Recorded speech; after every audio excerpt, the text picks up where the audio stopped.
Sala zokka buli omusabira mu ddiini yo wonna woli. Ate mulowooza freedom fighter ngamba ono Fifi the Queen mukyala Nsubuga omubwati si wakudda Uganda. Bagenda mu deportinga nsonga zaaki za bufere. Scam it. Mbu abantu beyajjako sente zaabwe batwale Canada beeyongedde obungi. Abantu baleeta evidence ku evidence, receipt ku receipt.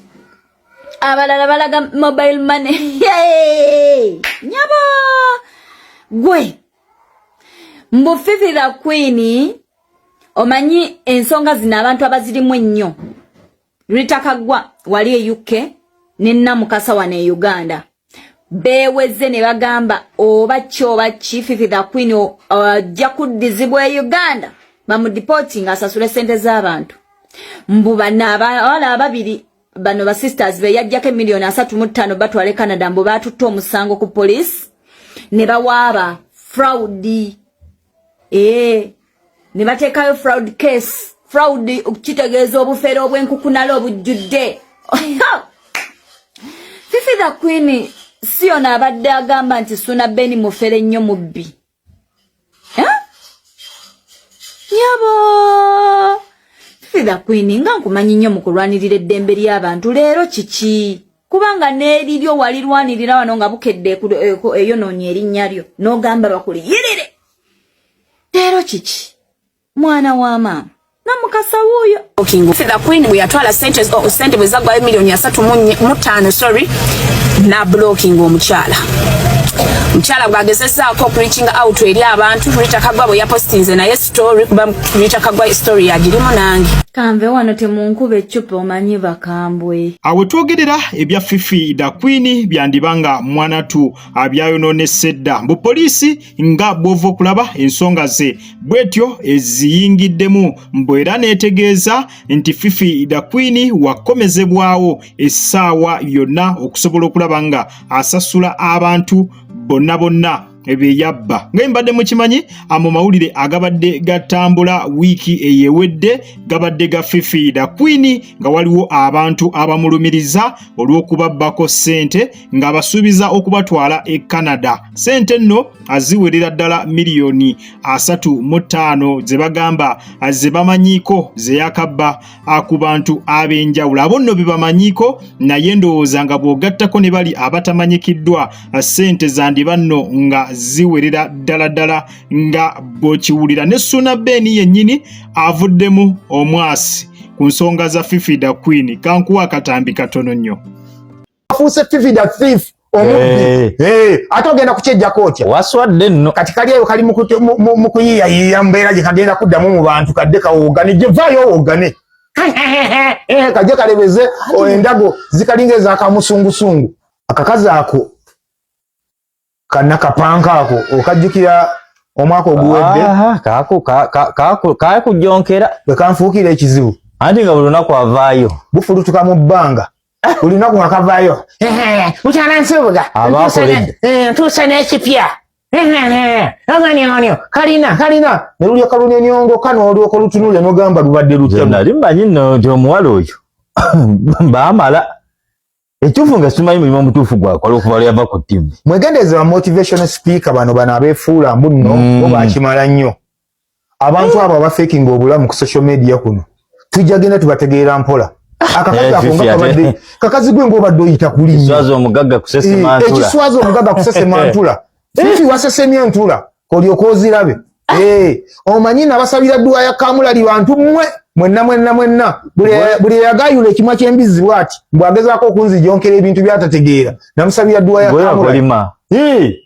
Tolaba nze bonna ngenze mbava kumu ate nga bwe bawemuka ojjukira n'ekino ekifere ky'okuntebero kino ekitunzi ky'ettaka ekibbi ekyo ekyafeera ekyapa kyange ekyo ekibbi nakyo nakisabira dduwa ya Kamulali. Tewakiwuliranga amawulire ne gavaayo ne gakikuba tuba tuli awo bakibikkira amawulire ne gakikuba baba mbukiina emisango egiweranga 45 mu kkooti yakubba nakumpanya byapa bya ttaka si we gwali neŋŋamba nti ekyo kakinkitadde kasita Mukama Katonda amaze okukyanika kati nabitengero naawe ebbanga lyonna lyomaze ng'ojjonkera abantu oba bawogganira wefuula omugezi ku buli nsonga ng'ovaayo buli kimu n'obeera nga gwe okimanyi si bwe buli kimu mbuba okimanyi leka vaayo munyana nsubuga kati agafifida Queen nalabya nti abaana binsi agimazeewo balavuddeyo miliyoni 3.5 bayagala kubatwala bweru kale n'abalala beeyongedde okuvaayo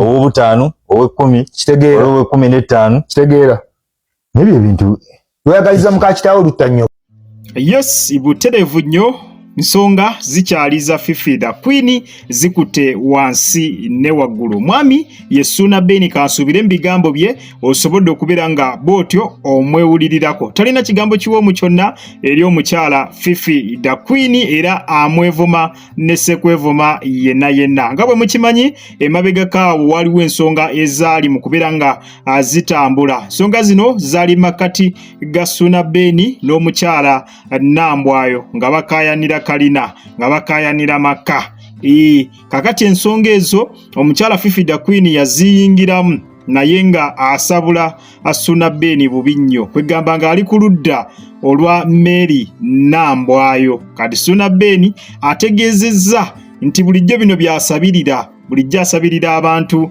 nga Fifida Queen abamujjonkera naddala mu biseera by'olutalo lw'ene Nambwayo bafune ebizibu era kati ebizibu batandise okubeera nga babirozaako era ategeezezza buli muntu yenna eyamujjonkera mu kiseera ekyo ebizibu byo mu byerinde kubanga yabasabira essaala eya Kamulali kambongereko n'akatambi katono nnyo n'oluvannyuma tweyongere maaso miliyoni 3.5 zibbe ku mwana ayiyo obulamu anoonya gwoli eyo lukeera mu bikunta kwenyoolanya mukyala nfuuga kati mwawe muse n'ensuubugawo kati ogenda kuvaayo tugambe vaayo ojegere naffe weetuli tudde oyogere nga kanzijonkera kakeera ku makya ne kabwabwatuka ne kagenda ku Facebook ne kawandika si bwe buli ebulaya tebulina byakukola ne kajegera ne kasama banne bali eri bakola ko kali mukeera kuwogana buwoganyi wawoganira omuntu nabasabira dduwa ya Kamulali tozanyanga ku munnamasaka nabanyokereza amagumba g'embizi amasavu nengalamirizaako ebigambo nga gambuka gati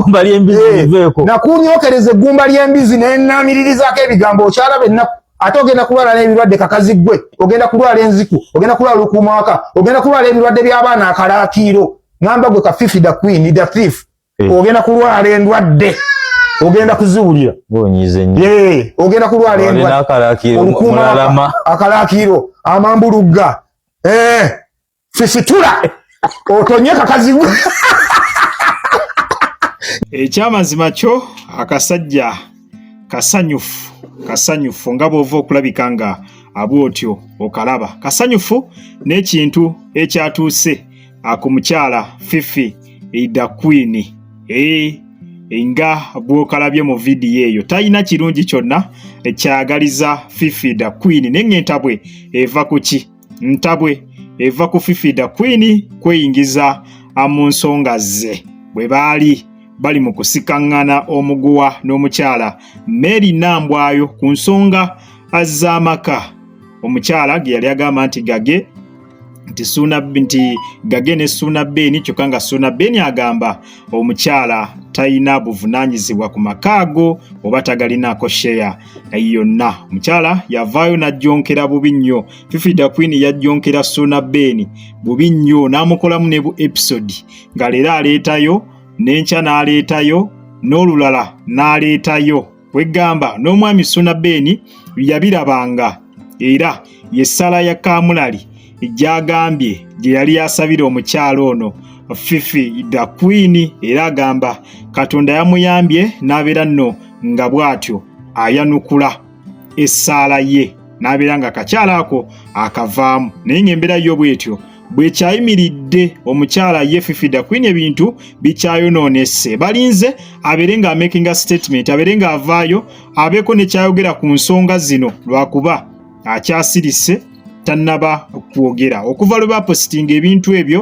nga bamulumiriza okufera ssente ezo atavangayo wadde yadde okunyega oba okwogera ekigambo kyonna abantu beebuuza ali mu kupanga ki ali mu kuyiiya ki teri amanyi ki kyakola ki teri amanyi ki kyapanga oba atidde kuswala oba kiki teri amanyi naye nga ye bamaze dda okubeera nga mwana tu abamulabisa ate abalala bali mu kubeera nno nga bawagira Fifi da Queen nga bagamba ekyamazima kye yabakola kituufu olw'ensonga odde otya ku muntu munno n'omwesigisa ne ssente empitirivu bwe zityo mbwakuyambeko genda e Canada talina kampani yonna yonna etwala abantu bweru gwe noddaawo n'omwesigisa ssente olw'okuba wamulabanga ku TV olw'okuba omulaba ku TikTok alina ebigambo ebyatera okwogera ebizimba gwe n'ogamba nti kati kanneesiga omukyalo ono muwe ssente zange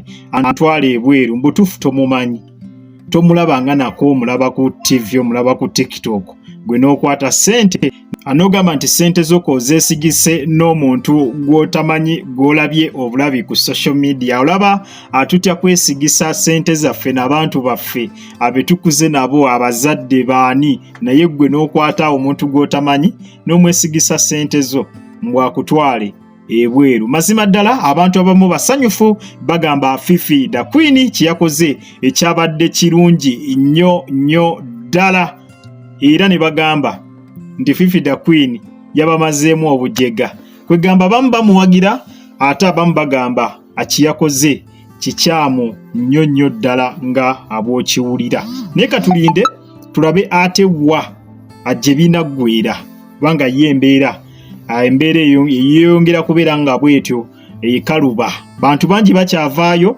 ssente zo ziweredde ddala buli omu ali mu kuvaayo manye abantu wavaayo omuntu asobola obeereyo nga kituufu baamubba naye ng'atya okwogera weewaawo ng'agamba bwe naavaayo n'enjogera bayinza okunsiba kuba ennaku zino buli ayogerako gwayogeddeko akomekkereza musibi kati ne batya ne bagamba tetujja kolaki tetujja kuvaayo kwogera niwe balaba omu ng'avuddeyo n'ayogera nga n'abalala batandika okuvaayo mpola mpola bwe gutyo ne bwe gwali ne ku antikaduuka batandika omuntu omu kasita yavaayo n'abalala ne batandika okusituka kwegamba babanga abafunye obuvumu okuvaayo okutandika okubeera nga bwe batyo aboogera ne wano bwe kyabadde muntu omu ye yavuddeyo naye buli lunaku abantu bongera okuvaayo buli omu n'agamba yanziba yabba muganda wange yabba mukwano gwange kwegamba buli omu ng'alina abwino ku Fifi da Queen ku by'okubeera nga bw'atyo afera embeera bwetyo bweyimiridde updates zonna tujja beera nga tuzikutuusaako butereevu bwe kyoba okola kiri kimu subscribing atannaba naawe atannalayikinga video genda maaso bwotyo obeere nga amwanatu ogirayikinga kale munzikirize mberekereze akuume atakuumira mpeera mweraba